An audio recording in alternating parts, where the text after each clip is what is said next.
ಕಾಶಿ ಯಾತ್ರೆ ಈಗಷ್ಟು ಸುಲಭವಲ್ಲ. ತಂದೆ ತಾಯಿ ಇರತಕ್ಕಂಥ ಮಕ್ಕಳು ಕಾಶಿಗೆ ಬರಬಾರ್ದ. ಭಗವಂತನ ದರ್ಶನ ಮಾಡಿದರೆ ಖಂಡಿತವಾಗಿಯೂ ಪೂಜೆ ಫಲ ಲಭಿಸೋದಿಲ್ಲ. ನಾನಾ ಪ್ರಶ್ನೆಗಳಿಗೆ ಉತ್ತರವೇ ಸಿಗದೆ ಕಾಶಿಗೆ ಬಂದಾಗ 3 ಪದಾರ್ಥವನ್ನು ಬಿಟ್ಬಿಡ್ಬೇಕು ಅಂತ ಹೇಳ್ತಾರೆ. ನಿಜವಾ?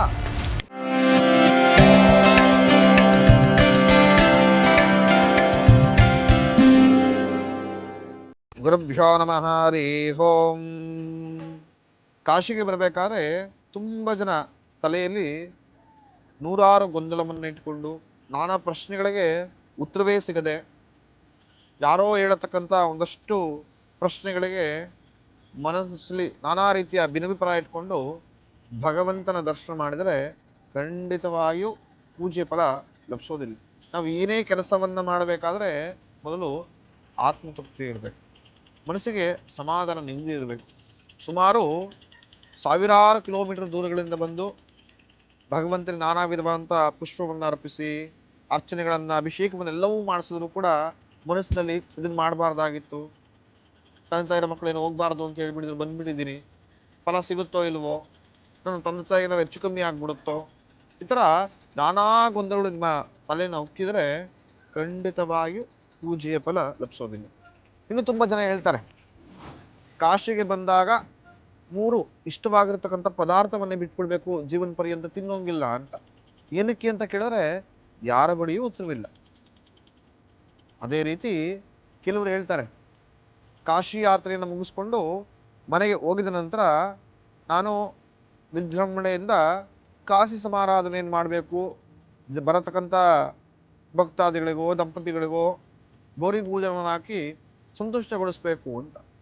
ಕಾಶಿ ಸಮಾರಾಧನೆ ಯಾವ ಸಂದರ್ಭದಲ್ಲಿ, ಹಿಂದೆ ಯಾವ ಉದ್ದೇಶಕ್ಕೆ ಮಾಡ್ತಾ ಇದ್ರು ಅಂತ ಕೆಲವರು ಗೊತ್ತಿದೆಯಾ? ಖಂಡಿತ ಇಲ್ಲ. ಇರತಕ್ಕಂಥ ಪ್ರತಿಯೊಂದು ಆಚರಣೆ ಕೂಡ ಅರ್ಥಗರ್ಭಿತವಾಗಿದೆ. ಆದರೆ ಅದನ್ನು ಸರಿಯಾಗಿ ನಾವು ರೂಢಿಸ್ಕೊಳ್ಳದೆ ಅಪಾರ್ಥವನ್ನು ಮಾಡಿಕೊಂಡಿದ್ದೇವೆ. ಮೊದಲು ತಲೆಗೆ ಒಕ್ಕತಕ್ಕಂಥದ್ದು, ಕಾಶಿಗೆ ಹೋಗಬೇಕು ಅಂದರೆ ಅವರಿಗೆ ವಯಸ್ಸಾಗಿರಬೇಕು. ಏನಪ್ಪ ಕಾಶಿಗೆ ಹೋಗ್ತಿದ್ಯಾ ಅಂತ ಏನಾರ ಕೇಳಿದ್ರೆ, 20-30 ವರ್ಷಕ್ಕೆ ಯಾರು ಕಾಶಿಗೆ ಹೋಗ್ತಾರೆ? ಕಾಶಿಗೆ ಹೋಗೋದೆಲ್ಲ 90 ವರ್ಷ 80 ವರ್ಷ. ಮೊದಲೆಲ್ಲ ಹೇಗಿತ್ತು ಅಂದರೆ, ಯಾರು ಜೀವನದಲ್ಲಿ ತಮ್ಮ ವ್ಯಾವಹಾರಿಕ ಜೀವನವನ್ನೆಲ್ಲ ಮುಗಿಸ್ಕೊಂಡು ಮಕ್ಕಳಿಗೆ ಎಲ್ಲ ವ್ಯಾವಹಾರಿಕ ಜವಾಬ್ದಾರಿಯನ್ನು ಕೊಟ್ಟಿದ ನಂತರ ಕಾಶಿ ಯಾತ್ರೆಗೆ ಹೊರಡ್ತಾರೆ. ಕಾಶಿ ಯಾತ್ರೆ ಈಗಷ್ಟು ಸುಲಭವಲ್ಲ. ಈಗ ಬೆಂಗಳೂರಿಂದ ಬಿಡಬೇಕು ಅಂದರೆ ಒಂದು ಫ್ಲೈಟನ್ನು ಹತ್ಕೊಂಡ್ರೆ 2.5 ಗಂಟೆಗಳಲ್ಲಿ ಕಾಶಿಗೆ ಬರ್ತೀವಿ. ಮೊದಲು 2.5 ದಿನ ಇರಲಿ, 2.5 ತಿಂಗಳಲ್ಲಿ ಎಷ್ಟೋ ತಿಂಗಳುಗಳಾಗೋಗ್ತಾ ಇತ್ತು ಕಾಶಿಗೆ ಬರೋಷ್ಟು. ಅಂದರೆ ಅವರಿಗೆ ಸಾರಿಗೆ ವ್ಯವಸ್ಥೆ ಇರಲಿಲ್ಲ. ಎಷ್ಟೋ ಜನ ನಡ್ಕೊಂಡು ಬರ್ತಾ ಇದ್ರು, ಎಷ್ಟೋ ಜನ ಅನುಕೂಲವಿದ್ದರೆ ಟ್ರೈನಲ್ಲೋ ಬಸ್ಸನ್ನು ಹತ್ಕೊಂಡು ಬರ್ತಾರೆ. ಈಗಲೇ ಟ್ರೈನಲ್ಲಿ ಬರ್ತೀನಿ ಅಂದರೆ 42 ಗಂಟೆ ಆಗುತ್ತೆ. ಹಿಂದೆ ಟ್ರೈನಲ್ಲಿ ಬರ್ತೀನಿ ಅಂದರೆ 1 ವಾರವೇ ಆಗ್ತಾ ಇತ್ತು. ಎಷ್ಟೋ ಜನಕ್ಕೆ ಅಷ್ಟು ಕೂಡ ದುಡ್ಡು ಕೊಡತಕ್ಕಂಥ ಶಕ್ತಿ ಇರಲಿಲ್ಲ. ಕೆಲವರಿಗಿದ್ದರೂ ಕೂಡ ಕಾಶಿ ಯಾತ್ರೆಯನ್ನು ನಡೆದೇ ಬರತಕ್ಕಂಥ ಎಲ್ಲ ದೇವಸ್ಥಾನದ ದರ್ಶನ ಮಾಡಿಕೊಂಡು ತದನಂತರ ಶಿವನ ದರ್ಶನ ಮಾಡಬೇಕು ಅಂತ ಒಂದು ಪ್ರತೀತಿ ಮಾಡ್ಕೊಂಡಿದ್ವಿ. ಹಾಗಾಗಿಯೇ ಇಂದಿನ ಕಾಲದಲ್ಲಿ ವಯಸ್ಸಾಗಿರ್ತಕ್ಕಂಥವ್ರು ಕಾಶಿ ಯಾತ್ರೆಗೆ ಬರ್ತಾ ಇದ್ರು, ನಡ್ಕೊಂಡು ಬರ್ತಾ ಇದ್ರು. ನಡ್ಕೊಂಡು ಬರ್ಬೇಕಾದ್ರೆ ಎಷ್ಟೋ ಜನ ಮಧ್ಯದಲ್ಲೇ ಪ್ರಾಣ ಬಿಟ್ಬಿಡ್ತಾ ಇದ್ರು. ಕೆಲವರು ಇಲ್ಲಿಗೆ ಬಂದು ಶಿವನನ್ನು ನೋಡಿದ ನಂತರ ದೇಹ ತ್ಯಾಗವನ್ನು ಮಾಡ್ತಾ ಇದ್ರು. ಇನ್ನು ಅದೇ ರೀತಿ ಇನ್ನು ಎಷ್ಟೋ ಜನ ಕಾಶಿಗೆ ಬಂದು ಭಗವಂತನ ದರ್ಶನ ಮಾಡಿ ವಾಪಸ್ ಅವ್ರ ಮನೆಗೆ ಹೋಗ್ಬೇಕಾದ್ರೆ ಹಸುನಿಗಿದ್ದು ಅಂದರೆ ಗೊತ್ತೇ ಆಗೋದಿಲ್ಲ. ಮೊದಲೆಲ್ಲ ನಡ್ಕೊಂಡು ಬರ್ಬೇಕಾದ್ರೆ ನಾನಾ ರೀತಿಯ ಕಾಯಿಲೆಗಳು ಅವರಿಗೆ ತೊಂದರೆ ಕೊಡ್ತಾ ಇತ್ತು. ಮೃಗ ಪ್ರಾಣಿಗಳು ಅವರಿಗೆ ತೊಂದರೆಯನ್ನು ಕೊಟ್ಟು ಜೀವನವನ್ನೇ ಸಾಕಾಗ್ಬಿಡತ್ತಪ್ಪ ಯಾತ್ರೆ ಅಂತ ಅನ್ನೋ ಮಟ್ಟಿಗೆ ಕಠಿಣ ಯಾತ್ರೆ ಆಗುತ್ತೆ. ಕಳ್ಳ ಕಾಕರ ಕಾಟ ಬೇರೆ. 100 ಕಿಲೋಮೀಟರ್ ನಡ್ಕೊಂಡು ಬರಬೇಕು, ಬೆಳಗ್ಗೆ ರಾತ್ರಿ ಮಧ್ಯಾಹ್ನ ಅಂತ ನೋಡ್ತಿರಲಿಲ್ಲ, ಎಲ್ಲೋ ಮಲಗಬೇಕಾಗಿರ್ತಿತ್ತು. ಹಾಗಾಗಿಯೇ ಕಾಶಿ ಯಾತ್ರೆ ತುಂಬ ಕಠಿಣಕರವಾಗಿತ್ತು.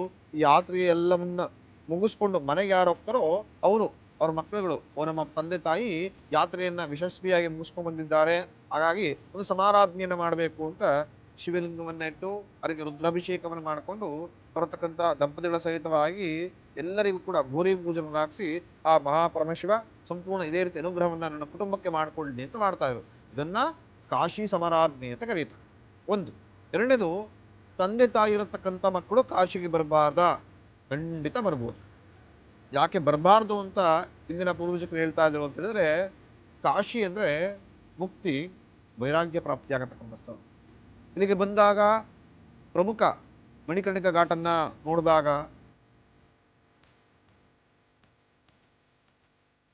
ಸಾಧುಗಳನ್ನ ಸನ್ಯಾಸಿಗಳನ್ನ ನೋಡಿದಾಗ ನಮಗೆ ಜೀವನ ಅನ್ನೋದು ಒಂದು ನಶ್ವರ, ಲಾಭ ನಷ್ಟ, ಬದುಕು ಸಾವು ಯಾವುದೂ ಬೇಡ.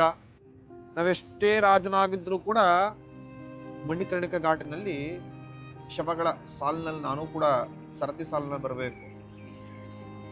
ನನಗೆ ರಾಜ ಅಂತೇಳಿ ಬೇರೆ ಇನ್ಯಾವುದೇ ಪ್ರೊಸೀಜರ್ಗಳನ್ನ ಅಥವಾ ನನಗೆ ಯಾವುದೇ ಸಪ್ರೇಟ್ ಆಗೇನೋ ಮಾಡಿಸ್ತಕ್ಕಂಥ ಅವಕಾಶಗಳಿರೋದಿಲ್ಲ. ಹಾಗಾಗಿ ವೈರಾಗ್ಯ ಪ್ರಾಪ್ತವಾಗಿಬಿಡುತ್ತೆ. ಯಾವಾಗಲೂ ಕೂಡ ನವಯುವಕರು ಸದಾಕಾಲ ಚುರುಕಾಗಿ ನಾನು ಏನೋ ಒಂದು ಜೀವನದಲ್ಲಿ ಸಾಧನೆ ಮಾಡಬೇಕು, ಒಂದು ಮನೆಯನ್ನ ಕಟ್ಟಬೇಕು, ತಂದೆ ತಾಯಿಗಳನ್ನ ತುಂಬಾ ಚೆನ್ನಾಗಿ ನೋಡಬೇಕು, ಮಾಡತಕ್ಕಂಥ ವ್ಯಾಪಾರ ವರ್ಗದಲ್ಲಿ ತುಂಬಾ ಅಭಿವೃದ್ಧಿ ಹೊಂದಬೇಕು, ಈ ತರ ನಾನಾ ರೀತಿ ಕನಸನ್ನು ಹೊತ್ಕೊಂಡ್ಬಿಟ್ಟಿರ್ತಾರೆ. ಕಾಶಿಗೆ ಬಂದಾಗ ಎಲ್ಲವೂ ನಶ್ವರ ಅಂತ ಗೊತ್ತಾದಾಗ ಅವರ ಜೀವನದಲ್ಲಿ ವ್ಯವಹಾರಿಕವಾಗಿ ಆಕ್ಟಿವ್ನೆಸ್ ತುಂಬಾ ಕಮ್ಮಿ ಆಗತ್ತೆ. ಧಾರ್ಮಿಕ ಆಸಕ್ತಿ ತುಂಬಾ ಜಾಸ್ತಿ ಆಗಿ ಎಷ್ಟೋ ಜನ ಇಲ್ಲಿ ಉಳ್ಕೊಂಡ್ಬಿಡ್ಬೋದು, ನಾಗಸಾಧುಗಳ ಜೊತೆಗೋ ಮಠದಲ್ಲಿ ಸಹಾಯವನ್ನು ಮಾಡಿಕೊಂಡು, ಅಥವಾ ವಾಪಸ್ ಮನೆಗೆ ಹೋದ್ರು ಕೂಡ ಯಾವುದನ್ನು ಕೂಡ ಸಂಪಾದನೆ ಅಷ್ಟು ಸೂಕ್ತವಲ್ಲ, ನಾನು ಆಧ್ಯಾತ್ಮಿಕ ಮೋಕ್ಷದ ಕಡೆ ದಾಡಿ ಸಾಗಬೇಕು ಅಂತ ಅವರ ಕುಲದ ಉನ್ನತಿಗೆ ಸಮಸ್ಯೆಗಳಾಗ್ತಿತ್ತು. ಆ ಉದ್ದೇಶಕ ಪೂರ್ವಕವಾಗಿ ಕಾಶಿ ಯಾತ್ರೆಗೆ ತಂದೆ ತಾಯಿ ಇರತಕ್ಕಂಥ ಮಕ್ಕಳು ಹೋಗಬಾರ್ದು ಅಂತ ಹೇಳಿದ್ದಾರೆ ಹೊರತು ಬೇರೆ ಏನೂ ಉದ್ದೇಶವಿಲ್ಲ. ಇನ್ನು ಕಾಶಿಗೆ ಬಂದಾಗ 3 ಪದಾರ್ಥವನ್ನ ಬಿಟ್ಬಿಡ್ಬೇಕು ಅಂತ ಹೇಳ್ತಾರೆ. ನಿಜವಾ? ಖಂಡಿತ ಇಲ್ಲ. ತಿಳಿದಿರಲಿ, ಪ್ರತಿಯೊಬ್ಬ ಮಕ್ಕಳ ಕರ್ತವ್ಯ ಅವರ ತಂದೆ ತಾಯಿಗೆ ಏಜ್ ಆದಾಗ, ಒಂದು 90 ವರ್ಷ 80 ವರ್ಷ ಆದಾಗ ಆ ತಂದೆ ತಾಯಿಗಳನ್ನ ನೀವು ಮಕ್ಕಳಾದವರು ಕಾಶಿಗೆ ಕರ್ಕೊಂಡ್ಬರ್ಬೇಕು. ಕಾಶಿಗೆ ಕರ್ಕೊಂಡ್ಬಂದು ಭಗವಂತನ ದರ್ಶನವನ್ನ ಮಾಡಿಸಿ ನಂತರ ಇಲ್ಲಿ ಹತ್ರದಲ್ಲಿರತಕ್ಕಂಥ ಗಯಕ್ಕೆ ಕರ್ಕೊಂಡೋಗಿ ಅಲ್ಲಿ ತರ್ಪಣ ಪಿಂಡ ಪ್ರದಾನವನ್ನು ಮಾಡಬೇಕು. ತದನಂತರ ಮನೆಗೆ ಹೋಗತಕ್ಕಂಥದ್ದು ಅಂತ. ಇದು ಮಕ್ಕಳಾದವರ ಕರ್ತವ್ಯ. ಹಾಗಿದ್ರೆ ಕಾಶಿಗೆ ಬಂದಾಗ ಯಾಕೆ ಇಷ್ಟವಾಗತಕ್ಕಂಥ ಪದಾರ್ಥವನ್ನು ಬಿಟ್ಬಿಡಿ ಅಂತ ಹೇಳ್ತಾರೆ ಅಂತ ಹೇಳಿದ್ರೆ, ಯಾವಾಗಲೂ ಕೂಡ 6 ಅರಿಷಡ್ವರ್ಗಗಳಿರುತ್ತೆ. ಕಾಮ, ಕ್ರೋಧ, ಮೋಹ, ಮದ, ಮತ್ಸರ, ಲೋಭ ಎಂಬ ಅರಿಷಡ್ವರ್ಗಗಳನ್ನು ನಾವು ಬಿಡಬೇಕು. ಇದು ಬಿಡತಕ್ಕಂಥದ್ದು ಯಾರು ಗಯದಲ್ಲಿ ನಿಮ್ಮ ಪಿತೃಗಳಿಗೆ ತರ್ಪಣ ಪಿಂಡ ಪ್ರದಾನವನ್ನು ಮಾಡ್ತಾರೋ ಅವರು ಬಿಡತಕ್ಕಂಥದ್ದು. ಕಾಮ ಅಂದ್ರೇನು? ನಾವೊಂದು ಕಾರನ್ನು ನೋಡ್ತೇವೆ, ಎಷ್ಟು ಚೆನ್ನಾಗಿದೆ, ಅದನ್ನು ತೆಗೆದುಕೊಳ್ಬೇಕು. ಯಾರೋ ಒಬ್ರು ಮನೆಯನ್ನ ಕಟ್ತಾ ಇರ್ತಾರೆ, ನಾನು ಜೀವನದಲ್ಲಿ ಈ ಥರ ಸುಂದರವಾಗಿರತಕ್ಕಂಥ ಒಂದು ಮನೆಯನ್ನು ಕಟ್ಬೇಕಣಪ್ಪ, ಇದು ಕಾಮ ಅಂತ ಕರೀತಾರೆ.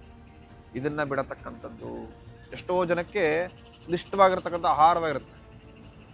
ಬಜ್ಜಿ ಅಂದರೆ ತುಂಬಾ ಇಷ್ಟ ಅವರಿಗೆ. ಕೆಲವರಿಗೆ ಪ್ರತಿನಿತ್ಯವೂ ಕೂಡ ಹಾಲು ಕುಡಿಲೇಬೇಕು, ಕುಡಿದೇ ಮಲಗಕ್ಕೆ ಸಾಧ್ಯವೇ ಇಲ್ಲ. ಈ ಥರ ನಮಗೆ ಯಾವ್ದು ಇಷ್ಟವಾಗಿರುತ್ತೋ ಆ 3 ತಿನ್ನತಕ್ಕಂಥ ಪದಾರ್ಥವನ್ನು ಬಿಡಬೇಕು. ಈಗಿನ ಕಾಲದಲ್ಲಿ ನಾವು ಮನೆಯನ್ನ, ಸೈಟನ್ನ, ಕಾರನ್ನ ತೆಗೆದುಕೊಳ್ತಕ್ಕಂಥ ಆಸೆ ಬಿಡೋಕ್ಕಾಗೋದಿಲ್ಲ. ಆದರೆ ಯಾವುದೋ ಇಷ್ಟವಾಗುವಂಥ ಪದಾರ್ಥವನ್ನು ನೀವು ತಿನ್ನಬೇಕು, ಕುಡಿಬೇಕು ಅಂತ ಅಂದ್ಕೊಳ್ತೀರ, ಪ್ರತಿನಿತ್ಯ ಸೇವಿಸ್ತಿರ್ತೀರ, ಅಂಥ ಪದಾರ್ಥವನ್ನು ಬಿಡಿ. ಖಂಡಿತವಾಗಿಯೂ ನಿಮ್ಮ ಅರಿಷಡ್ವರ್ಗಗಳನ್ನು ನೀವು ನಿಯಂತ್ರಣವನ್ನು ಮಾಡಬಹುದು. ನಿಮಗಿರತಕ್ಕಂಥ ಒಂದಷ್ಟು ಗೊಂದಲಕ್ಕೆ ತೆರೆ ಸಿಕ್ಕಿದೆ ಅಂತ ಅಂದ್ಕೊಳ್ತೀನಿ. ಯಾರು ಈ ವಿಡಿಯೋವನ್ನು ನೋಡ್ತಾ ಇದ್ದೀರಾ, ಮನಸ್ಸಲ್ಲಿ ನಾನಾ ರೀತಿಯ ಗೊಂದಲವನ್ನು, ನಾನಾ ರೀತಿಯ ಮನಸ್ತಾಪಗಳನ್ನು, ಆಲೋಚನೆಗಳನ್ನು ಕೆಡಿಸ್ಕೊಂಡಿದ್ದೀರೋ ಮನಸ್ಸನ್ನು, ಅವರು ಆ ಎಲ್ಲ ಆಲೋಚನೆನ ಬದಿಗೊತ್ತು ವಿಶ್ವನಾಥನ ದರ್ಶನಕ್ಕೆ ಕಾಶಿಗೆ. ಖಂಡಿತವಾಗಿಯೂ ವಿಶ್ವನಾಥ ನಿಮಗೆ ಏನನ್ನು ಲಭಿಸ್ಬೇಕೋ ಅವನಿಗೆ ಗೊತ್ತಿರುತ್ತೆ. ನಿಮಗೇನನ್ನು ಕೊಡಬೇಕು ಖಂಡಿತವಾಗಿ ಭಗವಂತ ಪೂರ್ವ ನಿರ್ಧಾರವನ್ನು ಮಾಡಿರ್ತಾನೆ, ಅವನು ಕರುಣಿಸ್ಕೊಡ್ತಾನೆ. ತಿಳಿದಿರಲಿ, ನೀವು ಬರಬೇಕು ಅಂತ ಹೇಳಿದಾಗ ಕಾಶಿ ಕರೆಸ್ಕೊಳ್ಳೋದಿಲ್ಲ. ಭಗವಂತ ಯಾವಾಗ ಅನುವು ಮಾಡಿಕೊಡ್ತಾನೋ ಅವಾಗ ಮಾತ್ರ ನೀವು ಕಾಶಿಗೆ ಬರೋಕ್ಕೆ ಸಾಧ್ಯ. ಎಲ್ಲರಿಗೂ ಕೂಡ ಆ ಮಹಾವಿಶ್ವನಾಥ ಮನಸ್ಸಿನ ಇಷ್ಟೈಶ್ವರ್ಯ ಸಹಿತವಾಗಿ ನೀವು ಯಾವ ಅಭಿಲಾಷೆಯನ್ನು ಇಟ್ಕೊಂಡು ಕಾಶಿ ಯಾತ್ರೆಯನ್ನು ಮಾಡ್ತಿರೋ ಆ ಅಭಿಲಾಷೆ ಈಡೇರಲಿ ಅಂತ ಬೇಡ್ಕೊಳ್ತೇನೆ. ಈ ವಿಡಿಯೋವನ್ನು ಯಾರು ಕಾಶಿ ಯಾತ್ರೆಗೆ ನೋಡಲು ಸಿದ್ಧರಾಗಿರ್ತಾರೋ, ಕಾಶಿ ಯಾತ್ರೆಗೆ ಹೋಗ್ಬೇಕಾದ್ರೆ ನಾನಾ ರೀತಿಯ ಪ್ರಶ್ನೆಗಳನ್ನು ನಿಮಗೆ ಕೇಳ್ತಾರೋ ಅವರಿಗೆ ಶೇರ್ ಮಾಡಿ. ಅವರು ಕೂಡ ಕಾಶಿ ಯಾತ್ರೆಗೆ ಇರತಕ್ಕಂತಹ ಒಂದಷ್ಟು ಕನ್ಫ್ಯೂಸ್ಗಳನ್ನ ದೂರ ಮಾಡಿಕೊಳ್ಳಿ, ಹಾಗೂ ಆ ವಿಶ್ವನಾಥನ ಅನುಗ್ರಹ ಎಲ್ಲರೂ ಕೂಡ ಪ್ರಾಪ್ತವಾಗಲಿ. ಶಿವಮಸ್ತು.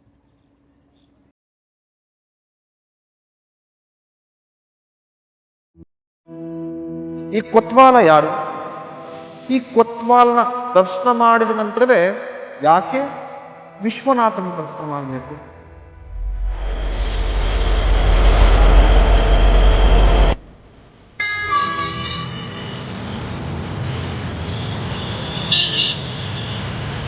ನೀವು ಕಾಶಿ ಯಾತ್ರೆಗೆ ಬರಬೇಕಾದ್ರೆ ಈ ಕೊತ್ವಾಲನ ಪರ್ಮಿಷನ್ ಇರಬೇಕು. ಈ ಕೊತ್ವಾಲ ನಿಮಗೆ ಅನುಗ್ರಹ ಮಾಡಲಿಲ್ಲ ಅಂದ್ರೆ ಖಂಡಿತವಾಗಿಯೂ ಕಾಶಿ ಯಾತ್ರೆ ಸಂಪನ್ನಗೊಳ್ಳುತ್ತದೆ.